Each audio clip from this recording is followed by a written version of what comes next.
Hello everyone, bank reconciliation series का ये last video है। जो भी आपके रिमेनिंग फीचर्स थे जो 6.0 में आए हैं बैंक रिकन्सिलिएशन के रिलेटेड, वो आज मैं डिस्कस करूँगी। बट प्रोवाइडेड आपने जो प्रीवियस वीडियोस हैं उनको ध्यान से देखा हो। क्या क्या फीचर्स रहते हैं मैं आपको बता देती हूँ। जैसे कि हमें जितने भी हमने ट्रांजेक्शन्स अगर जो रिकन्साइल किया उनको देखना हो तो आप बैंकिंग पर जाकर बैंकिंग और बैंकिंग एक्टिविटीज़ में जाकर जैसे ही यहाँ एंटर करते हो F5 प्रेस करके जितनी भी ट्रांजैक्शन आपकी रिकन्साइल्ड हो गई हैं उनको देख सकते हो। तो यहाँ पर मैं एंटर करती हूँ तो ये ट्रांजैक्शंस मेरी रिकन्साइल्ड हैं। अच्छा, समटाइम्स ऐसा हो सकता है जैसे हमने प्रीवियस वीडियो में देखा था कि जो कैश विथड्रॉ है ना वो मल्टीपल टाइम्स हो रखा है। मीन्स ये 10th को भी है, 15th को भी है, 20th को भी है। सम टाइम जब आप रिकन्साइल करते हो ना तो 10th वाला कैश जो विड्रॉ है उसको 20th वाले कैश विड्रॉ के साथ क्या कर देते हो, आप रिकन्साइल कर देते हो। अगर लेटर ऑन आप उसको अनरिकन्साइल्ड करना चाहते हो, मीन्स अनलिंक्ड करना चाहते हो या उसको मॉडिफाई करना चाहते हो, तो यहाँ पर आके अपनी रिकन्सिलिएशन रिपोर्ट पर आके आप उसको मॉडिफाई कर सकते हो। कैसे? आपने जितनी भी ट्रांजेक्शन्स आपकी रिकन्साइल हुई हैं आप उस स्टेटमेंट को ओपन कर लीजिए। फिर यहाँ पर आपके पास एक ऑप्शन है मॉडिफाई मैच। अगर तो आपने सिर्फ मैच को ही मॉडिफाई करना है तो जो भी ट्रांजैक्शन के मैच को आपने मॉडिफाई करना है, फॉर एग्जांपल यहाँ पर एक ले लेते हैं, चलो बैंक चार्जेस का ले लेते हैं, ये तो बहुत ही कम अमाउंट है, इसका ले लेते हैं। अगर कोई ट्रांजैक्शन इससे रिलेटेड होगी वो बता देगा। मैंने इसको सिलेक्ट कर दिया और मॉडिफाई मैच जहाँ F8 आप प्रेस करेंगे तो आपको वो बोलेगा कि आप इसको जो अवेलेबल अमाउंट्स है ना वो ये वाली है, ठीक है। अगर आपको लगता है कि इसको किसी और के साथ मैच करना है तो आप उसको सिलेक्ट कर सकते हो। तो ऐसे आप मॉडिफाई मैच कर सकते हो। बट अभी तो 2000 कहीं और अवेलेबल नहीं है तो आपको एग्जैक्ट दिखाएगा नहीं, पोटेंशियल मैचेस में अदरवाइज यहाँ पर आ जाता।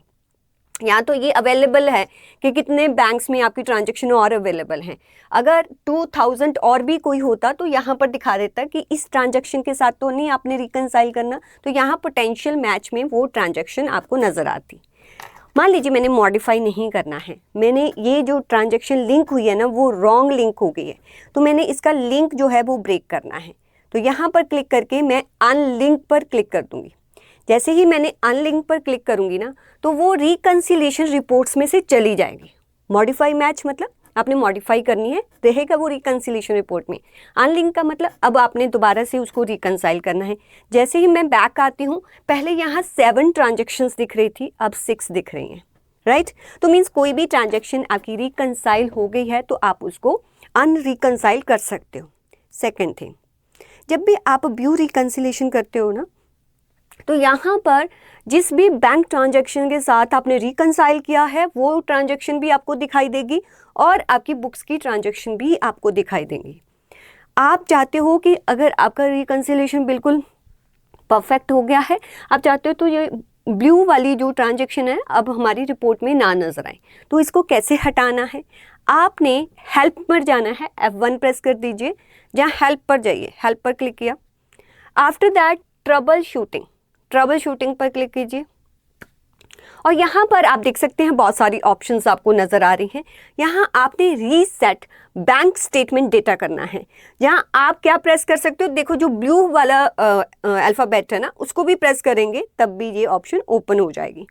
अब वो कहेगा कि किस बैंक को जो है, जिस बैंक के डेटा को आपको रीसेट करना है। तो हो सकते हैं आपके मल्टीपल बैंक्स हो, जिस भी बैंक के डेटा को आपने रीसेट करना है आप उसको सिलेक्ट कर लीजिए।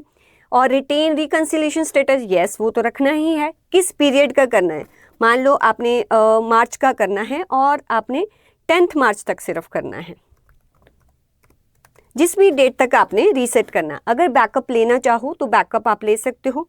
मान लीजिए हम बैकअप नहीं ले रहे, यस कर देते हैं, एंटर कर देते हैं।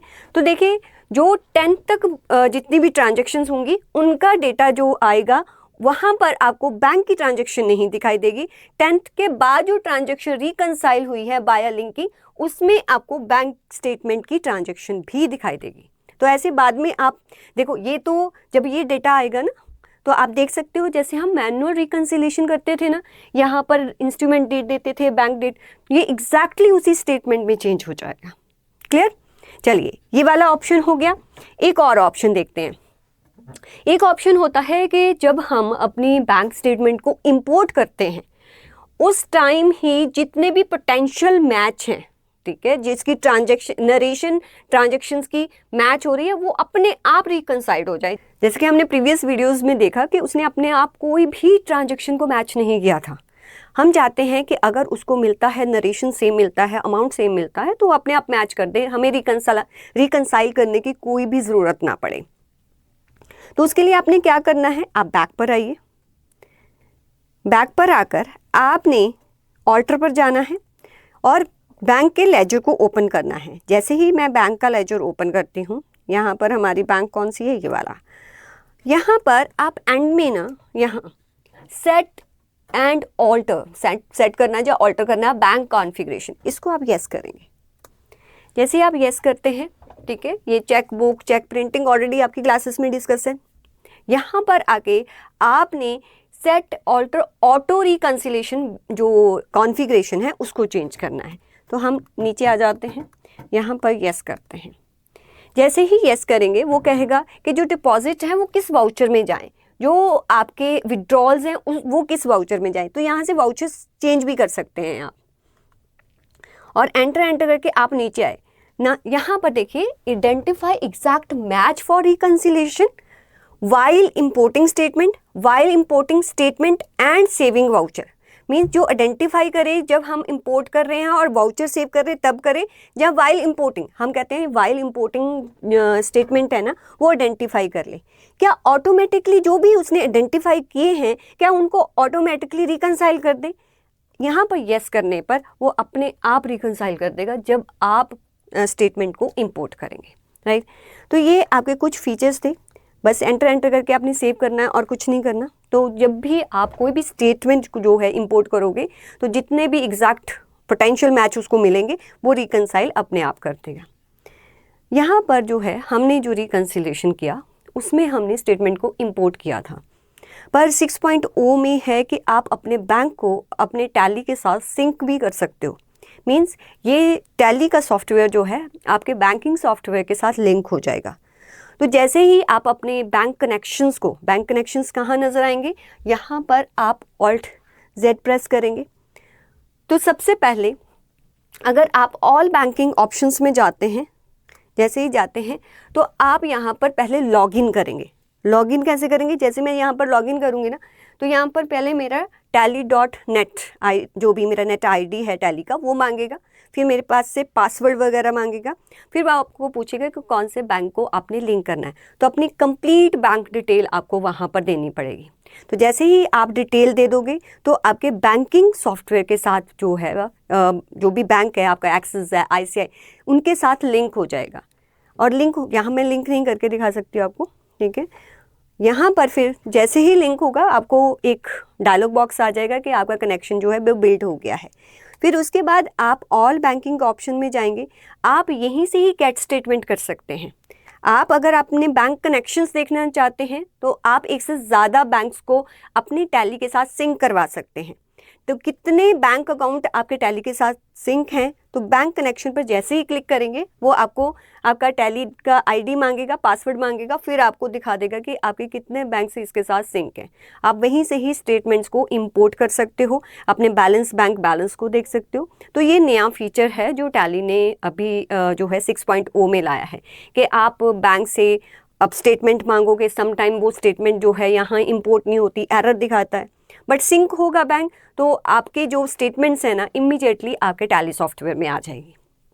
तो ये सारा डिटेल में आपको CFM की क्लासेस में मैंने सारा दिखा रखा है कि कैसे अपने कनेक्शन बिल्ड करना है, कैसे गेट बैलेंस देखना है, कैसे अपनी स्टेटमेंट को इंपोर्ट करना है। तो this is all about your bank reconciliation series. अगर आप कुछ और भी जानना चाहते हैं तो आप कमेंट बॉक्स में बता सकते हैं। Okay, bye student, take care.